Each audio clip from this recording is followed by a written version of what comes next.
Hello class, today I'm going to teach you how to annotate a Google Doc.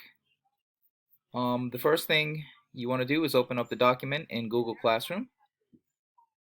And in this case, I've sent you an article from the New York Times. It's an op-ed article by David Brooks entitled The Moral Meaning of the Plague.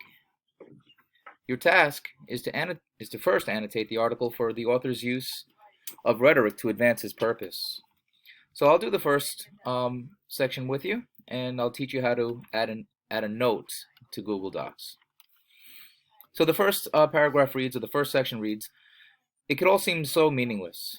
Some random biological mutation sweeps across the globe, murdering thousands, lacerating families, and pulverizing dreams. Immediately, I noticed words such as murdering, lacerating, and pulverizing. That's all diction. Here the author is using diction to advance his purpose, right? He's trying to cause some sort of emotional response in the reader. So what you want to do is you want to annotate that.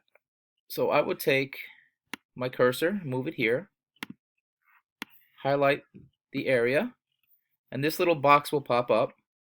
You want to press that, and then you add your note. So I would say here the author is using diction.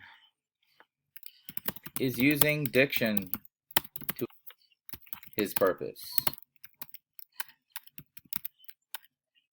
And then you can go on to say words such as murdering, lacerating, and pulverizing all carry an emotional impact which affects the reader. The author's use of pathos, right, to advance his purpose. I hope this helps you guys. Please email me if you have any other questions. And then you hit comment.